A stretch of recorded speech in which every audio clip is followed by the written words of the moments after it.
सलमान, पाकिस्तान का जो डिफरेंस रहा वो 60 रन का रहा, लेकिन हमारे यहाँ छोटे छोटे कंट्रीब्यूशन ज़्यादा नज़र आ रहे हैं। ये पिछले ट्रायंगुलर सीरीज़ में भी हमने देखा, आज भी वो हुआ। तो हमारी बैटिंग कहाँ लैग कर रही है कि हम बड़ी इनिंग्स, बड़ी पार्टनरशिप क्यों नहीं कर पा रहे? ये बिल्कुल ठीक कह रहे हैं आप। आज भी और पिछले मैचेस में भी हमें अपने 50s को या 40s को बड़ी इनिंग्स में कन्वर्ट करना पड़ेगा, अदरवाइज़ फिर हम मैच नहीं जीत पाएंगे, जैसे आज नहीं जीत पाए। तो आई थिंक स्ट्राइक रोटेट मेरे ख्याल से हमें ज़्यादा बेहतर तरीके से करना पड़ेगा, उससे इनिंग बिल्ड होती है। तो मेरे ख्याल से वो एक चीज़ है जिस पे हमें अपना आगे देखना पड़ेगा। सलमान, आज टीम सिलेक्शन में हारिस रऊफ खेले और पहले कहा कि फिट हैं बिल्कुल, फिर उसके बाद उन्होंने बॉलिंग भी की, लेकिन सबसे ज़्यादा रन्स दिए। आप बता सकते हैं कि वो 100% फिट थे या उन्हें ज़बरदस्ती खिलाया गया? नहीं, बिल्कुल 100% फिट थे वो। बॉलिंग अच्छी या बुरी होना वो एक अलग चीज़ है, लेकिन 100% फिट थे अपने फिजियो के साथ। हमने कल भी उन्होंने बॉलिंग की, परसों ही बॉलिंग की। मेरे ख्याल से 100% फिट थे वो। सलमान, ये ये गैर तसलसल कब तक पाकिस्तान टीम में रहेगा? एक दिन हम 350 चेज़ कर जाते हैं, दूसरे दिन हम बिल्कुल ही कोलैप्स कर जाते हैं। एक दिन हमारी बैटिंग लगती है कि हम बहुत कुछ कर देंगे, दूसरे दिन वही बैटिंग कर सकते। तो ये जो गैर तसलसल है, ये कंसिस्टेंसी नहीं आ रही पाकिस्तान टीम में, ये कैसे? अब तो I think one moment up one moment down वाली बात अब ख़त्म हो जानी चाहिए। अब थोड़ा सा एक तसलसल आना चाहिए इस लेवल पे आके। जी बिल्कुल, कंसिस्टेंसी तो आनी चाहिए। अगर हमने दुनिया की अच्छी टीम्स को हराना है या दुनिया की अच्छी टीम में शुमार हमारा होना है, तो वो हमें कंसिस्टेंसी तो आनी पड़ेगी। मतलब एक मैच बुरा या एक मैच अच्छा नहीं खेल सकते, हमें कंसिस्टेंसी से अच्छा खेलना पड़ेगा अगर हमने दुनिया को कम्पीट करना है। और कोशिश करेंगे कि आगे इस चीज़ पे गौर करें। सलमान, जब मैच आप लोग शुरू कर रहे थे, चूँकि टॉस जीतकर पहले फील्डिंग और फिर रन चेस की तरफ गए, 73 पे 3 आउट थे, वहाँ से 320 हो जाना, और फिर जिस तरह की पहले 10 ओवर में हमारा स्टार्ट रहा, तो जब आप लोग डिस्कस कर रहे थे मैच से पहले, क्या स्कोर आपके जहन में था? चूँकि 350 तो चेस किए हुए थे, बट न्यूजीलैंड की ये टीम शायद उस बॉलिंग लाइन से बहुत बेहतर है। जी बिल्कुल, हमारा कोशिश यही थी कि अराउंड 270 280 या मैक्सिमम 300 रन, उससे ऊपर ना जाए, क्योंकि ये इस तरह का पिच था कि इस पे अराउंड 300 रन आप चेस कर सकते हैं अगर आपका अच्छा स्टार्ट हो। लेकिन हमारा ना बैटिंग में अच्छा स्टार्ट हो नहीं पाया, जिसकी वजह से मोमेंटम बना नहीं, जिसकी वजह से इतना रन बन नहीं पाए। सलमान, जिस तरह आपने कहा कि हम एग्जीक्यूट नहीं कर पा रहे और छोटी इनिंग को बड़ी इनिंग में तब्दील नहीं कर पा रहे, बाबर आजम गेम प्लान क्या लेकर आए थे? 90 गेंदों पर उन्होंने 64 रन की नहीं खेली, आपने 29 गेंदों पर 42 किए, खुशदिल ने 49 गेंदों पर 69 रन की, और पाकिस्तान टीम जो है वो 60 रन से मैच हारी। अगर आपकी और खुशदिल की परफॉर्मेंस निकाल दें तो शायद ये रन्स का जो डेफिसिट होता ज़्यादा होता। तो बाबर आजम किस गेम प्लान के साथ आए थे? आई थिंक मेरे ख्याल से पूरी इनिंग ही देख लें तो उसमें मोमेंटम बन ही नहीं पाया। जब आप 320 चेस कर रहे होते हैं तो आपको एक पार्टनरशिप बनानी होती है और उसमें आपको मोमेंटम चाहिए होता है, तो वो बन ही नहीं पाया। विकेटें गिरती गई, ना पावर पे इतना अच्छा हम खेल पाए, जिस तरह खेलना चाहिए था उस तरह खेला नहीं। तो मेरे ख्याल से उसकी वजह से मेरे जीत नहीं पाए, क्योंकि अगर आप 320 चेस कर रहे हैं तो आपको एक अच्छी पार्टनरशिप लगानी है और कहीं ना कहीं जाकर गेम में मोमेंटम बनाना है।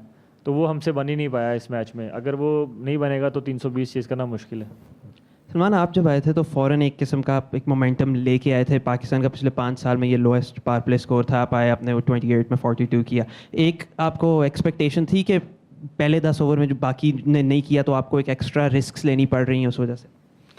जी बिल्कुल, हमारा, मैं जैसे पहले ही बोला, पावर प्ले उस तरह का जा नहीं पाया, और उसमें आप कह सकते हैं कि फ़ख्र का ना होना भी एक पॉइंट है, क्योंकि आप देखेंगे पिछले 5-6 साल में या उससे ज़्यादा भी, तो फ़ख्र एक ऐसा हमारी टीम के जो कह लें कि पावर प्ले यूटिलाइज़ करते हैं, उनसे बेहतर अभी तक कोई नहीं करता पिछले 5-6 साल में। तो उनका भी एक फैक्ट है, आप कह सकते हैं, क्योंकि अगर वो पावर प्ले खेलते तो शायद हमारा पावर प्ले में रन डिफरेंट होता। और जी बिल्कुल, अगर आप पावर प्ले में हमारा 30 रन भी नहीं थे, तो अगर वो इतने रन नहीं होंगे तो फिर आपको, जब मैं आया तो मुझे आइडिया था कि मुझे जो है वो फ्रॉम द 1 बॉल जाना पड़ेगा और रिस्क लेने पड़ेंगे, जो मैंने हाई रिस्क लिए। लेकिन मुझे भी फिर भी ऐसा लगता है कि मैं इस इनिंग को थोड़ा और लंबा कर सकता था, और यू नेवर नो, अगर मैं थोड़ा और लंबा करता तो रिजल्ट कुछ भी हो सकता था। अच्छा सलमान, कल कप्तान ने प्रेस कॉन्फ्रेंस की, उन्होंने कहा कि पाकिस्तान टीम में प्रोफेशनलिज्म की कमी है और हम जीत से 1-8% जो है वो हम लैक कर रहे हैं। तो आप इस स्टेटमेंट को कैसे देखते हैं, क्या कहेंगे इस पर? बिल्कुल, मतलब कंसिस्टेंसी, मतलब अगर आप प्रोफेशनलिज्म कहेंगे तो वो आती है कंसिस्टेंसी से। जो हम कंसिस्टेंसी से परफॉर्मेंस नहीं कर पा रहे, हम एक मैच जीतते हैं फिर एक मैच हारते हैं, तो अगर आपने दुनिया की किसी भी टीम्स में या अच्छी टीमों में शुमार होना है या उनको लगातार हराना है तो उसके लिए कंसिस्टेंसी तो आनी ही पड़ेगी। तो वो एक ऐसा डिसिप्लिन है जिस पे हमें काम करने की ज़रूरत है। सलमान, अभी ट्राई नेशन सीरीज़ में इधर नेशनल स्टेडियम कराची में ही आपने हाईएस्ट चेस किया और उस दरमियान रिजवान के साथ पार्टनरशिप बनी और आज आपकी बाबर के साथ थी। तो आज आपको क्या लगता है कि दोनों में क्या चीज़ें ऐसी थी कि आप लोग लॉन्ग नहीं जा पाए आज और उस दिन लॉन्ग चले गए? कम्युनिकेशन का अच्छी थी उस दिन या क्या सिचुएशन थी? अब बाबर का मतलब एक तरफ से एंड स्लो था तो आपको ज़्यादा रिस्क लेने पड़ रहे थे आज? उस दिन का पावर प्ले और आज के पावर प्ले में ज़मीन आसमान का फ़र्क है। उस दिन पावर प्ले में हमने 80+ रन बनाए थे, चाहे हमारी 2 विकेटें भी गिरी थी। तो जब आप 320 चेज़ कर रहे होते हैं तो पावर प्ले काफ़ी वो होता है, ज़रूरी होता है।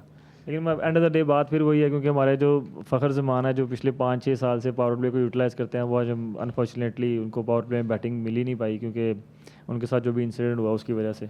तो ये एक रीज़न आप कह सकते हैं। सलमान, न्यूजीलैंड के ख़िलाफ़ मुसलसल तीसरी शिकस्त, एक और नाकामी, एक और मायूसी, इसको किस तरह देखते हैं और कहाँ गलतियाँ हुई? और ऐसा नहीं कि हम ज़्यादा डिपेंड कर रहे हैं फ़खर ज़मान पे, बाकी दूसरे प्लेयर्स भी हैं और दूसरे शुरू के 10 ओवर में सिर्फ 60 रन थे। दूसरा ये भी बताइएगा कि अब अगला मैच आपके पास आपका इंडिया से है और कोई गलती की गुंजाइश नहीं है, तो उसके अंदर भी फ़खर ज़मान की फ़िटनेस वो कितना मैटर करेगी? जी बिल्कुल, हमारा गेम अच्छा नहीं रहा। हमने बॉलिंग बैटिंग में अच्छी परफॉर्मेंस आज नहीं की। मतलब हमारा डे ऑफ था क्रिकेट फील्ड में। आज हम लोगों ने वैसी परफॉर्मेंस नहीं की जैसी परफॉर्मेंस हमसे एक्सपेक्ट की जाती है, जैसी परफॉर्मेंस हमको करनी चाहिए थी। तो ये पार्ट ऑफ गेम है, इसको मतलब जितना जल्दी भूल सकेंगे भूलेंगे इसको और नेक्स्ट मैच में फोकस करेंगे। हर दिन नया दिन होता है और इंडिया से मैच है, ऑब्वियसली बिग गेम है, लेकिन कोशिश करेंगे कि उस गेम को बेहतर तरीके से एग्जीक्यूट करने की कोशिश करें। और अस्सलाम वालेकुम सलमान। फ़खर ज़मान का अभी मुझे आइडिया नहीं है क्योंकि अभी और उनके स्कैन होंगे तो फिर ही पता चल सकता है, वो आपको पता चल ही जाएगा। अस्सलाम वालेकुम सलमान। बैटिंग में तो ऑब्वियसली हमने शुरू में स्टार्ट अच्छा नहीं था आपने कहा, लेकिन डेथ ओवर्स के बारे में क्या कहेंगे? कंसिस्टेंटली मतलब 10 ओवर में 113 रन दिए पाकिस्तान ने। स्पिनर्स भी अगर हम कंपेयर करें दूसरी टीम्स में, चलें सिर्फ न्यूजीलैंड से ही अगर आप कंपेयर करें तो वो इम्पैक्ट नहीं बना पा रहे हैं इनिंग्स में, विकेट नहीं ले पा रहे हैं मिडिल ओवर्स में, या एटलीस्ट रोक भी नहीं पा रहे हैं। तो उस बारे में क्या कहेंगे? बिल्कुल, ये एरियाज़ हैं जो कि कंसर्निंग है और हमें भी इस बात का आइडिया है। हम इस चीज़ को बेहतर करने की कोशिश भी कर रहे हैं और इस पे काम करने की ज़रूरत है और हम कोशिश करेंगे कि आगे इस चीज़ को बेहतर करें। Thank you.